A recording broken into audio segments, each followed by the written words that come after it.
Արեկը շատ կենսուրախ, շատ ակտիվ, բալիկ էր, էներգիայով լի, անդադ շարժման մեջ եւ այդ փոքրուց էր իր մոտ ինչ որ աստվածատուր գերբնական ուժ կար։ Խոսքը Նարեկ Գինոսյանի մասին է, ընկերասեր ու կյանքը սիրող, այսպես է մայրը բնութագրում որդուն։ Դեռ վաղ տարիքից էր Նարեկը հետաքրքրված սպորտով։ Բասկետբոլի թիմի ավակն էր, լավ ֆուտբոլ էր խաղում, ամեն սպորտաձևի մեջ ինքը կար, փորձում էր, այսպես որոնում էր, էլի Իրանը որնա, որոնեց ու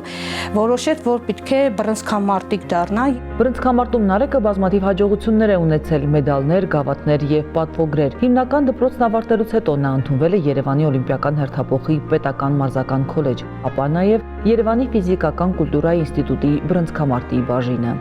Առաջի կիսամյակն ավարտեց 20 թվականի հունվարի 31-ին զորակոչվեց բանակ։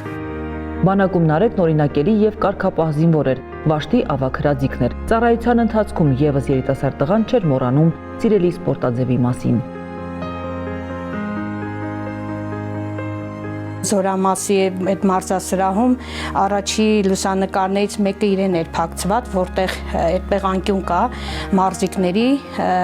իր այսպես ասած մեդալներով, շատ ակտիվ նաև առողջ ապրելակերպ էր վարում, մարզվում էր։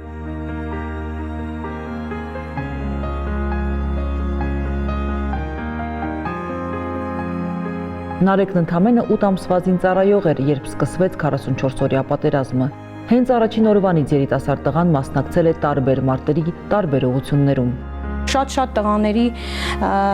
կյանքեր ա փրկե, պատմում են, որ դե ինքը ֆիզիկապես շատ լավ պատրաստված էր, ամեն ուսերին ասում է վիրավոր տղաներին մարտի դաշտից դուրս էր անում, շատ անվախ էր։ Անվախ տղան նույն քաջությամբ էր շարունակել է պայքարը մինչև հոկտեմբերի 31-ը եւ հայրենիքը պաշտպանելիս անմահացել անօդաչու թռչող սարքի հարվածից։ Իր զոհվելը գիտակցաբար է եղել, այսինքն ինքը հասկացել է ուր է գնում ու կարող է եւ ողջ չմնա։ Նարեկի զոհվելուց հետո Գինոսյանների ընտանիքում խորը կսկիծ ու դառը տխրություն էր տիրում։ Նարեկի կրտսեր եղբայրը Սարգիսն էր միայն որ սթափեցնում էր տիկին Կարինեին եւ հիշեցնում իրականության մասին։ 2 տարի անցել էր Նարեկի դեպքից ու մի օր ասեց մամ ես հենց եմ ուզում մեր տանը նորից երեխա աղբեր եմ ուզում։ Ես հասկանում էի որ Սարգիս ամեն գնով ուզում է Նարեկի տեղը լրացնի իր եղբոր կարոտը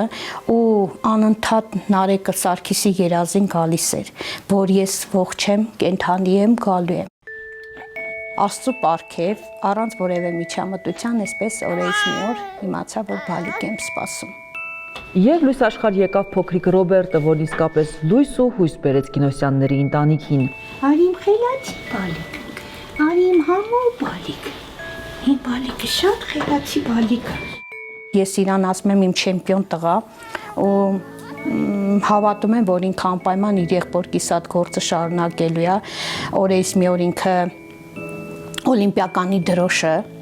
անպայման բարձրացնել է եռագույն դրոշը, այսպես ասած, որը ցավոք Նարեկս չկարողացավ։ Թեև Ռոբերտը դեռ շատ փոքր է, սակայն ծնողները նրան պատմում են ավագ եղբոր մասին, հպարտանում նրա սխրանքներով։ Ուժեղ բալիկ է Ռոբերտս, ես համոզված եմ, որ ինքը իր եղբորը արժանի եղբայր է լինելու։ Ան ամեն ինչը փոխվել անկեղծ ասած, չէի պատկերացնում, որ այն անգամ մտերիմներից մեկին խոստով անում եմ, ասում եմ, անգամ սկսել եմ երգել։ Ինձ Ռոբերտը երգացնում է ժպիտայք է։ Փոքրիկ Ռոբերտի լույս աշխարհ գալով փոխվել է նաև այժմ արդեն ավագ եղբոր Սարգսի Արորյան։ Շատ մեծ ուրախություն է, իմ մոտ էլ շատ փոփոխություն ա եղել։ Չգիտեմ, այն վաղ որ Ռոբերտ շեղը մտածմունքներս նենց ա եղել, որ Ինչքան էլ կողոս մարդերին, մենակ եմ զգալու, ինձ հասկացող չի լինելու, հիմա այս զգացողությունս արդեն կորում եմ նպատակներս ավելի ամեծանում, որտեղ մտածում եմ, որ ունեմ անելու, ունեմ աղբորս համար անելու, իմ համար անելու, արդեն ավելի շատացել եմ մոտ այդ ուրախանալու, ձգտելու,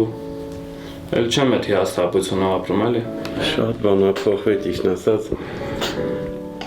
չգիտեմ, Նարեկին բան ա փոխվել, հենց չենք մոռացել մեր Նարեկին, Վայտի մեկից զբաղեցնում է մեր կուճուրը։ Դարձյալ զգալով մայրանալու բերկրանքը տիկին Կարինեն հորդորում է, որ թե կորույս մյուս մայրերին նույնպես դիմել այս քայլին եւ երբեք չհանձնվել։ Ինչ համով է իմ Ռոբը, իշել իմ Ռոբի գնա։ Բնականաբար հորդորում եմ մեր բոլոր հերոսացի մայրերին ունենան այդ բալիկները, որովհետև փրկություն է։ Լույսը, նոր հույսը, կյանքի իմաստավորվում է կյանքդ, օրդ։ Ռոբես օրինակ այս շուրթերի, թուշիկների հատվածում ունի Նարեկի նմանություն։ Աչուկներով Սարգիսին է եղբորնա նման, աչքերի երանգը։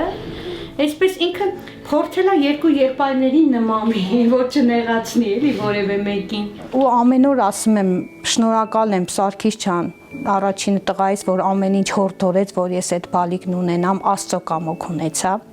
Եվ Ռոբերտիս էլ գրկև ասեմ, շնորհակալ եմ, որ դու կաս իմ կյանքում։ Զարուհի Ռշտունի, Ռազմիկ Տիգրանյան, Զինուշ։